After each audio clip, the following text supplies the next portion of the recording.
தேடி தேடி சென்று சோறு தின்பதையும், தேவையே இல்லாமல் அவுட்டிங் என்ற பெயரில் ஊர் சுற்றுவதையும், நடுராத்திரியில் திரைப்படம் பார்க்கப் போவதையும், நாகரிகம் என்ற பெயரில் அநாகரிகத்தில் ஈடுபடுவதையுமே இந்த தலைமுறையினர் வாழ்வியலாக ஆக்கி வருகின்றார்கள். உணவு திருவிழா என்று அறிவித்தால் காசையும் கொடுத்துவிட்டு தட்டை ஏந்தி கொண்டு யாசகம் கேட்பது போல் வரிசையில் நிற்கின்றது சமூகம். ஒரு நடிகன் தன்னுடைய வருமானத்தை பெருக்கிக் கொள்ள நள்ளிரவு காட்சிகளை வைக்கின்றார். அறிவை இழந்து குடும்பத்தோடு சென்று கூட்ட நெரிசலில் சிக்கி இறந்து போகின்றார்கள். அதை பற்றி கவலைப்படாமல் தன்னுடைய வசூல் கணக்கை பார்த்து கொண்டிருக்கின்ற ஒரு நடிகனை தலையில் தூக்கி வைத்து வசூல் மன்னன் என்று கொண்டாடி கொண்டிருக்கின்றது இந்த சமூகம். பேசத் தெரியாத குழந்தைகளின் கையில் அலைபேசியை கொடுத்து அதை பெருமையாக பார்த்து ரசிக்கின்றது சமூகம். இரவு 2 மணிக்கு மிட்நைட் பிரியாணியை குடும்பத்தோடு சென்று சாப்பிடுவது கௌரவமாகிவிட்டது. நீங்கள் உங்கள் குழந்தைகளுக்கு உணவு கொடுக்கவில்லை, ஸ்லோ பாய்சன் கொடுக்கின்றீர்கள். உங்கள் தலைமுறையை மலடாக்குவதற்கு மருந்து கொடுத்துக் கொண்டிருக்கின்றீர்கள். பிள்ளையை பெற்ற பெற்றோர்களே, நம்மில் பலர் பிள்ளைகளை உருவாக்கவில்லை, நிறைய வருமானம் கொடுக்கும் ஜெர்சி மாடுகளை உருவாக்கி கொண்டிருக்கின்றோம். உங்களில் எத்தனை பேரின் பிள்ளைகளுக்கு அறிமுகமில்லாத ஒரு மனிதரிடம் 10 நிமிடம் உரையாடத் தெரியும்?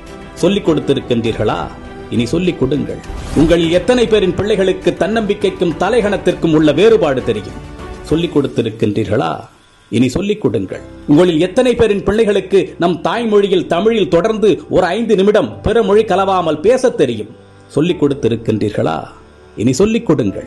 உங்களில் எத்தனை பேரின் பிள்ளைகளுக்கு உங்களின் மாத வருமானம் தெரியும்? அதை கொண்டு எப்படி உங்கள் குடும்பத்தை நடத்துகின்றீர்கள் என்று எத்தனை பேர் உங்கள் பிள்ளைகளுக்கு சொல்லிக் கொடுத்திருக்கின்றீர்கள்? இல்லை என்றால் சொல்லிக் கொடுங்கள்.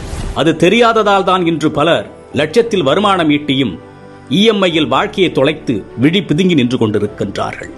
ஆண் பிள்ளைகளோ பெண் பிள்ளைகளோ, உடல் வெட்கம் என்றால் என்ன என்று சொல்லிக் கொடுங்கள். 10 வயதில் அணியும் ஆடையது, பருவ வயதில் அணியும் ஆடையது, படுக்கையில் அணியும் ஆடையது, பொதுவெளியில் அணியும் ஆடையது என்று வேறுபாடுகளை சொல்லிக் கொடுங்கள். நம்மில் பல பேரின் பிள்ளைகளுக்கு ஐபோனின் விலை தெரியும், வந்த திரைப்படத்தின் வசூல், வரப்போகும் திரைப்படத்தின் புள்ளி விவரங்கள் எல்லாமே தெரியும். ஆனால் அன்றாடம் நாம் உண்ணக்கூடிய அரிசியின் விலை தெரியுமா? காய்கறிகளின் நிலவரம் தெரியுமா? நம் பிள்ளைகளில் பலருக்கு பில்கேட்ஸை தெரியும், எலான் மஸ்கை தெரியும். ஆனால் நம் மொழிக்காக, இனத்தின் வளர்ச்சிக்காக இன்னுயிர் துறந்த தியாக வரலாறுகளை பற்றி தெரியுமா? இன்னும் சொல்வதானால் உங்களில் எத்தனை பேர் அவர்களை நினைத்து பார்க்கின்றீர்கள்? நம் மண்ணின் தியாக வரலாறுகளை நம் பிள்ளைகளுக்கு சொல்லிக் கொடுங்கள். எப்பொழுதுமே உறவுகளை எதிரிகளாக மட்டுமே கட்டமைத்து அவர்களின் மூளைகளில் ஏற்றிவிடாதீர்கள். உறவுகளை ஒதுக்கத் தொடங்குங்கள் என்று அவர்களுக்கு நீங்கள் சொல்லிக் கொடுத்து விட்டால், அவர்கள் வளர்ந்து விட்ட பிறகு அவர்கள் ஒதுக்குகின்ற முதலாவது நபர் நீங்களாக தான் இருப்பீர்கள். வாழ்க்கை என்பது வெறும் கேளிக்கையும் வேடிக்கையும் பணம் ஈட்டுவதும் ஆடம்பரமும் மட்டுமல்ல, அது மன நிறைவாக வாழ்வது.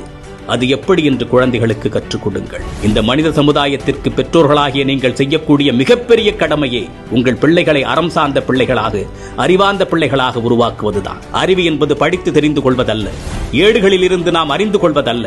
நாம் கற்றுக்கொள்ளுகின்ற அத்தனையும் நமது புத்திக்குள் இறங்கி அது என்னவாக வெளிவருகின்றது என்பதை பொறுத்ததுதான் அறிவு. சிந்திக்க தூண்டுவது அறிவு. தன்னுள் எழும் கேள்விகளுக்கு தானே விடை காண்பதுதான் அறிவு.